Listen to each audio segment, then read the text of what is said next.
جزاک اللہ خیر و احسن الجزا۔ اب میں بصد ادب و احترام صدر مجلس فضیلت الشیخ مولانا عبدالوہاب جامعی حفظہ اللہ کو دعوت دیتا ہوں کہ وہ اپنے صدارتی خطاب سے ہم تمام کو ممنون فرمائیں۔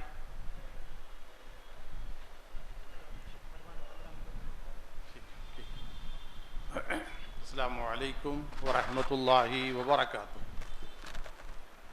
الحمد للہ رب العالمین وبہ نستعین والصلاة والسلام علی سید المرسلین وعلی آلہ واصحابہ واہل بیتہ وسلم اجمعین، اما بعد۔ اعوذ باللہ من الشیطان الرجیم، بسم اللہ الرحمن الرحیم۔ لقد کان لکم فی رسول اللہ اسوۃ حسنہ لمن کان یرجو اللہ والیوم الآخر وذکر اللہ کثیرا۔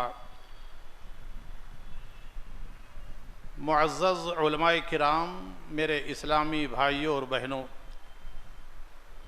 صدارت کی کرسی پر بیٹھنا اور سارے علماء کی تقریریں سننے کے بعد آخری وقت میں کھڑے ہونا، اس وقت جب کہ کرسیاں اٹھائی جا رہی ہوں اور دسترخوان بچھائے جا رہے ہوں، بہت صبر کا کام ہوتا ہے، اور درمیان میں کبھی کبھی وقت بھی دیا جاتا ہے صدارت کا، لیکن درمیان میں چٹھی بھی آ جاتی ہے۔ مجھے 15 منٹ کا وقت دیا گیا ہے، اس سے پہلے کہ چٹھی آئے 10 منٹ میں انشاءاللہ اپنی تقریر ختم کر دوں گا۔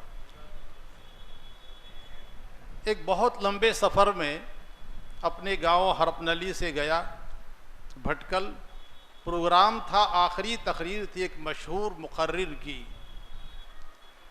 ناظم اجلاس نے چٹھی دی، کہا کہ آپ کا 5 منٹ باقی ہے، آپ کے 5 منٹ باقی ہیں۔ محترم نے ناظم اجلاس سے کہا 0 لگا لیجئے، اس پر 0 لگا لیا گیا۔ 10 بج رہے تھے، 5 منٹ پہلے مجھ سے کہا گیا صدارتی خطاب کیجئے۔ میں نے کہا مہربانی ہوگی آپ بھی اس کو آپ ہی ادا فرما دیں۔ بلکہ میں یہ سوچ کر آیا تھا کہ یہاں ایک خاص موضوع پر کچھ کہوں، لیکن جب میں نے ساری تقریریں سنی تو اندازہ ہوا کہ الحمدللہ اصلاح امت کے نام پر جو پروگرام بنایا گیا، جو عناوین دیے گئے ہیں، یہ پروگرام 100% کامیاب ہے۔ آپ حضرات بڑے شوق سے، سنجیدگی سے سن رہے تھے۔ میں اللہ رب العالمین سے دعا کرتا ہوں مسجد کے ذمہ داران کو اور اس اجلاس کے لیے جن حضرات نے کوششیں کی ہیں، بزرگوں نے، نوجوانوں نے، بچوں نے، اللہ تعالیٰ سب کو قبول فرمائے، اور ہمارے سامعین کو بھی اللہ رب العالمین جو کچھ کے سنا ہے اس پر عمل کی توفیق عطا فرمائے۔ پہلے مقرر آپ کے محترم امام صاحب تھے، میدان محشر کے متعلق انہوں نے بہت کچھ کہا۔ اس سلسلے میں ایک حدیث بتا کے آگے بڑھنا چاہتا ہوں۔ نبی کریم جناب محمد الرسول اللہ صلی اللہ علیہ وسلم نے اپنی بیٹی فاطمہ سے کہا، اپنی پھوپھی صفیہ سے کہا، یا فاطمۃ بنت محمد انقذی نفسک من النار فإنی لا اغنی عنک من اللہ شیئا سلینی مما شئتی۔ یا صفیہ بنت عبد المطلب انقذی نفسک من النار، اے بیٹی فاطمہ بنت محمد، اے صفیہ میری پھوپھی، آپ کان کھول کر سن لیں، آخرت کے دن کے لیے تیاری کر لیں، جو مانگنا ہو دنیا میں مانگ لیں، میں تمہارے لیے میدان محشر میں آخرت میں کچھ کام نہیں آؤں گا اگر تمہارے ساتھ میدان محشرت اور آخرت کا توشہ نہ ہو۔ یہ میدان محشر سے متعلق ہم سب کو چاہیے کہ اس پر ایمان رکھیں، اس کے لیے تیاری کریں۔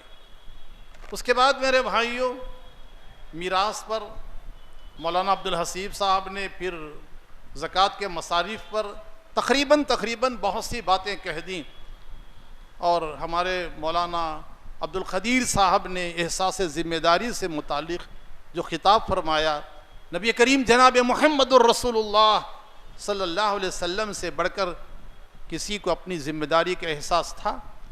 نبی کریم صلی اللہ علیہ وسلم نے ساری زندگی، نبوت کی ساری زندگی اللہ کے نبی صلی اللہ علیہ وسلم نے دعوت و تبلیغ میں گزاری۔ جن حالات سے آپ کا گزر ہوا، جن مصائب کو آپ نے برداشت کیا، وہ پوری تاریخ کے اندر موجود ہے اور آپ بار بار سنتے آئے ہیں۔ حجۃ الوداع میں نبی کریم صلی اللہ علیہ وسلم نے سارے صحابہ کرام سے کہا ذرا آپ میری اس بات کو غور سے سنیں. اللہ کے نبی صلی اللہ علیہ وسلم نے صحابہ کرام سے سوال فرمایا وَأَنْتُمْ تُسَأَلُونَ عَنِّي فَمَا أَنْتُمْ خَائِلُونَ. اے میرے صحابہ حاضرین، کل روز قیامت اللہ رب العالمین میری ذمہ داری سے متعلق تم سے سوال کرے گا. فَمَا أَنْتُمْ خَائِلُونَ. اس سلسلے میں تمہارا جواب کیا ہوگا کہ میں نے دعوت و تبلیغ کے رسالت کے فریضے کو انجام دیا ہے کہ نہیں دیا ہے؟ قالوا ادیت و بلغت و نصحت یا رسول اللہ. تمام صحابہ کرام نے کہا ہم گواہی دیتے ہیں اللہ کے رسول صلی اللہ علیہ وسلم آپ نے حق رسالت ادا کیا ہے، دین کی باتیں آپ نے پہنچا دی ہیں، آپ نے بھرپور کوشش فرمائی ہے. اس کے بعد اللہ کے نبی صلی اللہ علیہ وسلم نے اپنی شہادت کی انگلی آسمان کی طرف اٹھائی. اللہم اشہد، اللہم اشہد، اللہم اشہد. اے اللہ تو گواہ رہے، اے اللہ تو گواہ رہے، اے اللہ تو گواہ رہے کہ یہ میری امت میری ذمہ داری کے متعلق گواہی دے رہی ہے. اللہ کے نبی صلی اللہ علیہ وسلم کو اپنی ذمہ داری کا اتنا زیادہ احساس تھا.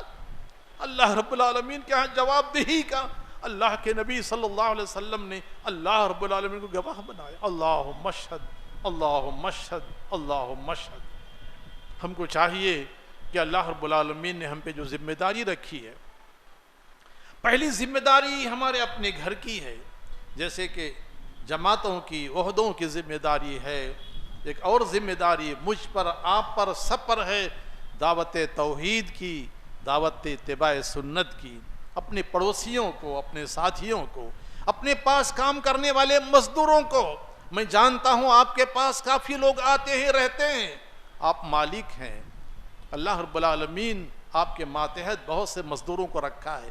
یہ میری آپ کی ذمہ داری ہے، آپ کی ذمہ داری ہے کہ آپ ان کو محبت سے، مروت سے، اخلاق سے، خوش دلی سے توحید اتباع سنت کی دعوت دیں.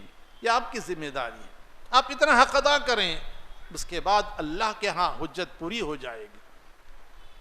نوجوانوں، یہ ہم پر بہت بڑی ذمہ داری اللہ رب العالمین نے دے رکھی ہے.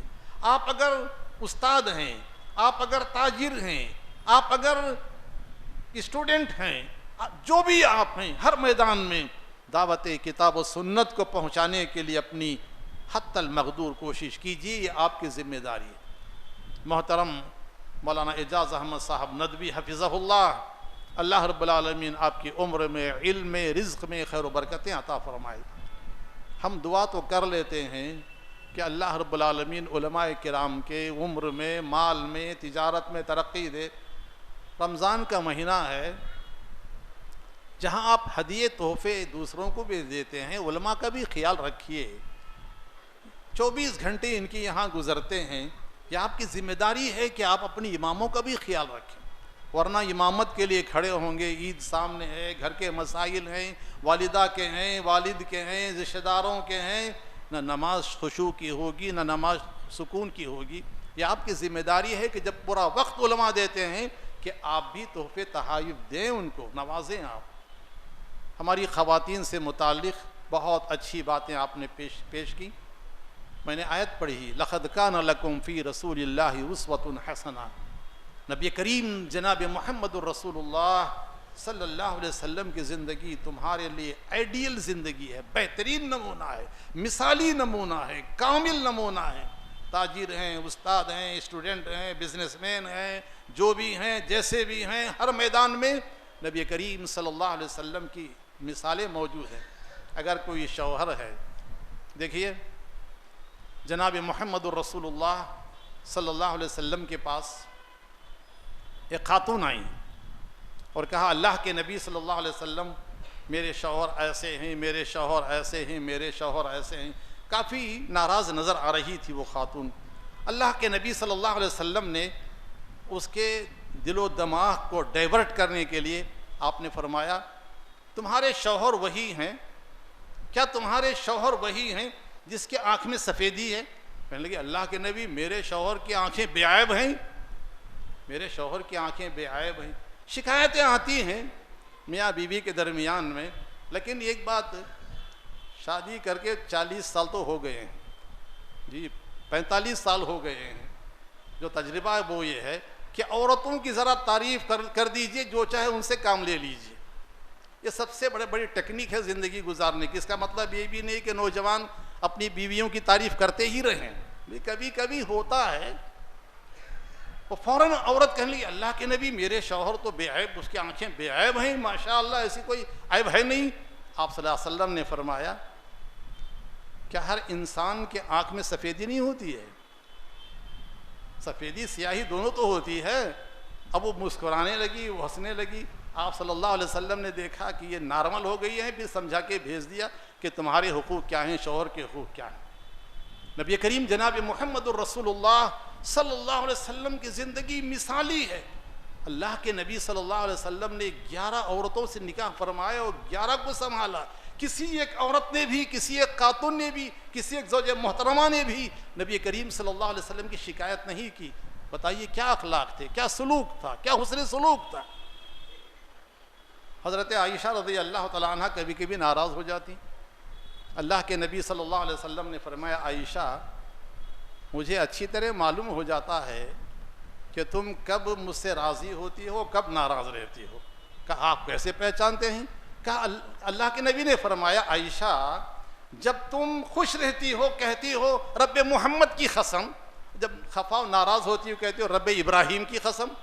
میں سمجھ جاتا ہوں کہ کچھ ہے برکت، کچھ ہے، اور میں کسی نہ کسی طرح تم کو منا لیتا ہوں. اللہ کے نبی صلی اللہ علیہ وسلم کا یہ سلوک تھا اپنی بیگمات کے ساتھ.